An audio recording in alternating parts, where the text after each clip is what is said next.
এক রাজপ্রাসাদে তিনটি হুবহু একই রকম দেখতে পাথরের মূর্তি ছিল। কোনো এক ভাস্কর অত্যন্ত নিখুঁতভাবে পাথর কেটে সেই মূর্তিগুলো তৈরি করেছিলেন। বাইরে থেকে দেখে বোঝার কোনো উপায় ছিল না যে কোন মূর্তিটি কেমন।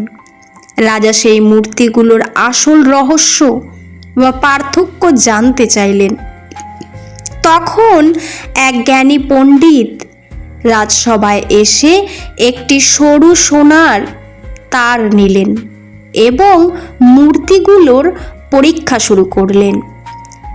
প্রথম মূর্তি। পণ্ডিত মশাই যখন প্রথম পাথরের মূর্তির কানে তারটি ঢোকালেন, সেটি অন্য কান দিয়ে বেরিয়ে গেল। পণ্ডিত বললেন, রাজা, এই মূর্তিটি হলো অধম ভক্তের মতো। এরা ঠাকুরের ভালো ভালো কথা এক কান দিয়ে শোনে আর অন্য কান দিয়ে বের করে দেয়। এদের জীবনে কোনো পরিবর্তন আসে না। দ্বিতীয় মূর্তির কানে তার ঢোকানো হলে সেটি তার মুখ দিয়ে বেরিয়ে এলো। পণ্ডিত বললেন, এই মূর্তিটি মধ্যম ভক্তের প্রতীক। এরা ঠাকুরের বাণী বা জ্ঞান শোনে এবং সঙ্গে সঙ্গে তা মুখে মুখে অন্যকে প্রচার করে বেড়ায়, কিন্তু নিজেরা তা পালন করে না। তৃতীয় মূর্তির কানে তারটি দিতেই সেটি সোজা তার পেটের ভেতর চলে গেল, বাইরে আর বের হলো না। পণ্ডিত হাসি মুখে বললেন, মহারাজ, এটিই হলো সর্বোত্তম মূর্তি এবং শ্রেষ্ঠ ভক্ত। এরা ঠাকুরের কথা, বাণী এবং ঈশ্বরের নাম হৃদয়ের গভীরে ধারণ করে এবং নিজেদের জীবনে তা সত্য করে তোলে। এর থেকে আমরা শিক্ষা পাই, শ্রীরামকৃষ্ণ বলতেন, শুধু মন্দিরে গিয়ে পাথরের মূর্তির সামনে মাথা ঠুকলেই আসল ভক্ত হওয়া যায় না। ভগবানের বাণীকে কেবল কানে শোনা বা মুখে বলা নয়, বরং তৃতীয় মূর্তিটির মতো নিজের হৃদয়ের ভেতরে ধারণ করে জীবনযাপন করাই হলো প্রকৃত ধর্ম। যত জীব তত শিব, অর্থাৎ প্রতিটি জীবের মধ্যেই ঈশ্বরের বাস। তাই জীব সেবাই হলো আসল শিব সেবা। আন্তরিকতা থাকলে সব ধর্মপথেই ঈশ্বরকে পাওয়া যায়। মন সরল ও ব্যাকুল হলে তিনি সাড়া দেবেনই। যত মত তত পথ। পৃথিবীতে যতগুলো মতাদর্শ বা ধর্ম আছে, তাদের সবার লক্ষ্য কিন্তু একটাই, পরমেশ্বর। মনই মানুষকে মুক্ত করে, মনই মানুষকে বন্ধনে ফেলে।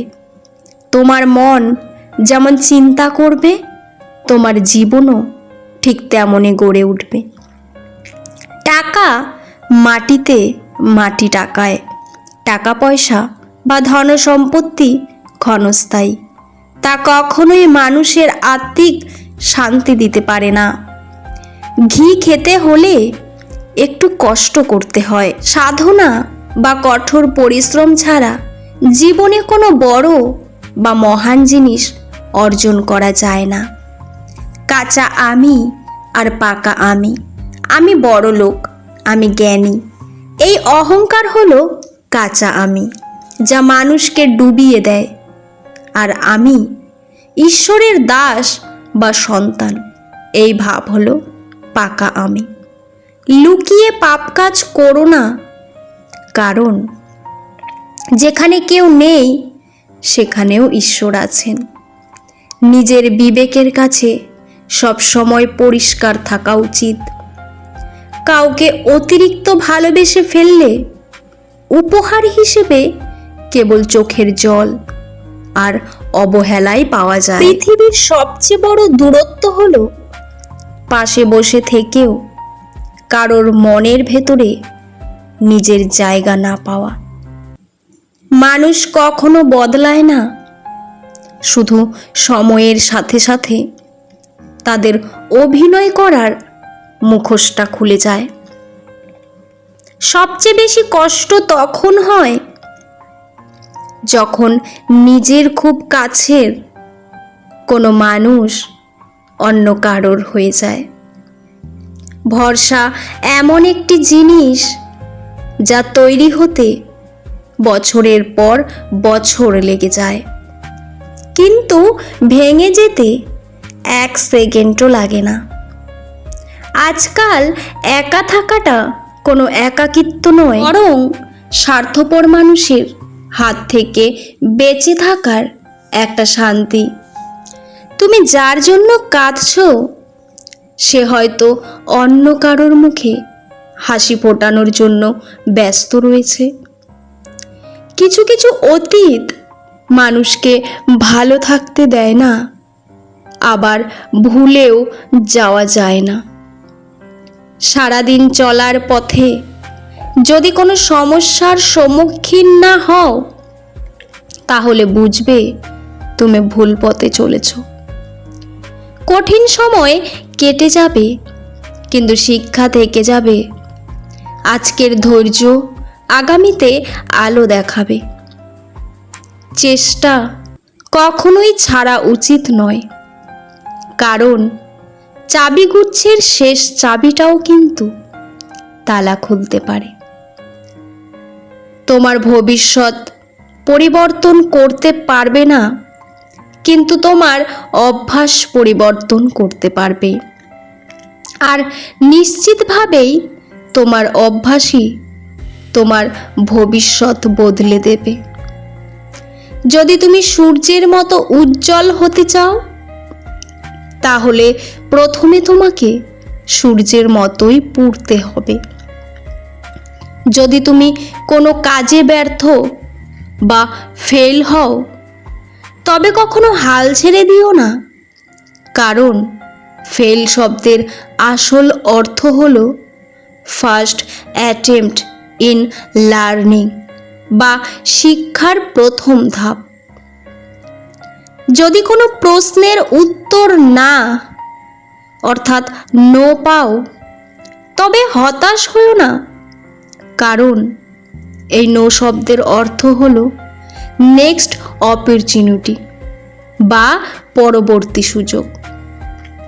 যারা হৃদয় দিয়ে কাজ করতে পারে না, তাদের সাফল্য আসলে আনন্দহীন ও আকর্ষণহীন। এমন আংশিক সাফল্য চারপাশে কেবল তিক্ততার সৃষ্টি করে। জীবন ও সময় হলো পৃথিবীর শ্রেষ্ঠ শিক্ষক। জীবন শেখায় সময়কে সঠিকভাবে ব্যবহার করতে, আর সময় শেখায় জীবনের মূল্য দিতে। একটি দেশের সবচেয়ে ভালো মাথাগুলো ক্লাসরুমের শেষ বেঞ্চ থেকেও পাওয়া যেতে পারে। এক গ্রামে এক পরম ভক্ত ব্রাহ্মণ বাস করতেন। তার ঘরে রঘুবীর শ্রীরামচন্দ্রের একটি ছোট্ট পাথরের মূর্তি বিগ্রহ ছিল। ব্রাহ্মণ প্রতিদিন অত্যন্ত ভক্তি ভরে সেই পাথরের ঠাকুরকে ভোগ নিবেদন করতেন। একদিন বিশেষ প্রয়োজনে ব্রাহ্মণকে কয়েকদিনের জন্য গ্রামের বাইরে যেতে হলো। যাওয়ার সময় তিনি তার ছোট ছেলেকে ডেকে বললেন, বাবা, আমি চললাম, তুমি প্রতিদিন নিয়ম করে ঠাকুরের সামনে ভোগ অর্থাৎ ভাত দেবে। মনে রাখিস, ঠাকুর যেন উপোস না থাকেন। তুই ভক্তি ভরে ডাকলে ঠাকুর এসে ভাত খাবেন। প্রথম দিন ছেলেটি স্নান করে ঠাকুরের সামনে ভাতের থালা নামিয়ে রাখলো। সে ভাবল, বাবা যেভাবে ডাকেন ঠাকুর সেভাবেই এসে খাবেন। সে হাত জোড় করে বলল, ঠাকুর এসো ভাত খাও। অনেকক্ষণ কেটে গেল, কিন্তু পাথরের মূর্তি নড়ল না। ছেলেটি ভাবল, ঠাকুর হয়তো কোনো কারণে রেগে আছেন। সে কাঁদতে কাঁদতে বলল, ঠাকুর তুমি যদি না খাও, বাবা এসে আমাকে বড্ড বকবেন। লক্ষ্মীটি, তুমি শিগগির এসে খেয়ে নাও। বালকের এই অবুঝ ও নিষ্কাম ব্যাকুলতা দেখে ঈশ্বর আর স্থির থাকতে পারলেন না। ঠাকুরের অলৌকিক লীলায় সেই পাথরের বিগ্রহ থেকে স্বয়ং শ্রীরামচন্দ্র এক উজ্জ্বল রূপে প্রকট হলেন এবং বালকের দেওয়া সমস্ত ভাত আনন্দ মনে খেয়ে নিলেন। পরের দিনগুলোতেও ছেলেটি ভোগ দিতেই ঠাকুর এসে সব খেয়ে যেতেন। ব্রাহ্মণ বাড়ি ফিরে যখন দেখলেন প্রতিদিন ভোগের থালা খালি হয়ে যাচ্ছে, তখন তিনি ভাবলেন ছেলে নিজেই হয়তো সব খেয়ে নিচ্ছে। সত্য জানতে ব্রাহ্মণ একদিন লুকিয়ে রইলেন। তিনি নিজের চোখে দেখলেন ছেলের সরল ডাকে পাথরের মূর্তি জীবন্ত হয়ে ভোগ গ্রহণ করছেন। ব্রাহ্মণ নিজের ভুল বুঝতে পেরে কেঁদে ফেললেন। শ্রী রামকৃষ্ণ বলতেন, ভগবান কোনো দামি আয়োজন বা পাথরের তৈরি সুন্দর মূর্তির কাঙাল নন।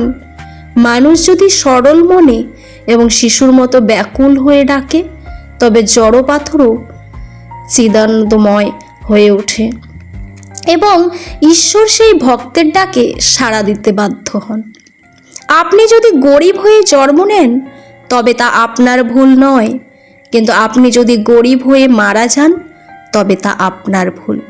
অন্যের ভালো দিকগুলোর প্রশংসা করুন, এতে আপনার নিজের যোগ্যতা এবং ব্যক্তিত্ব প্রকাশ পায়। জীবন ও সময় পৃথিবীর শ্রেষ্ঠ শিক্ষক। জীবন শেখায় সময়কে ভালোভাবে ব্যবহার করতে, আর সময় শেখায় জীবনের মূল্য দিতে। কঠিন কাজে আনন্দ বেশি পাওয়া যায়, তাই সফলতার আনন্দ পাওয়ার জন্য মানুষের কাজ কঠিন হওয়া উচিত। প্রথম সাফল্যের পর বসে থেকো না, কারণ দ্বিতীয়বার যখন তুমি ব্যর্থ হবে, তখন অনেকেই বলবে প্রথমটিতে তুমি শুধু ভাগ্যের জোরে সফল হয়েছিলে।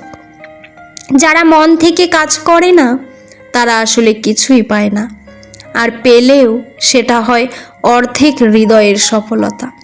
তাতে সবসময়ই একরকম তিক্ততা থেকে যায়।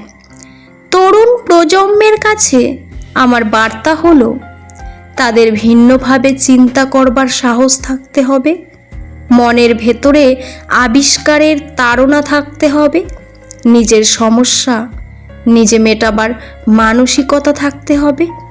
বৃষ্টি শুরু হলে সব পাখি কোথাও না কোথাও আশ্রয় খোঁজে, কিন্তু ঈগল মেঘের উপর দিয়ে উড়ে বৃষ্টিকে এড়িয়ে যায়। কাউকে হারিয়ে দেওয়াটা খুব সহজ, কিন্তু কঠিন হলো কারো মন জয় করা। তুমি যদি তোমার কাজকে স্যালুট করো, দেখো তোমাকে আর কাউকে স্যালুট করতে হবে না। কিন্তু তুমি যদি তোমার কাজকে অসম্মান করো, অমর্যাদা করো, ফাঁকি দাও, তাহলে তোমার সবাইকে স্যালুট করতে হবে। প্রতিদিন সকালে এই 5টি লাইন বলো। 1. আমি সেরা। 2. আমি করতে পারি।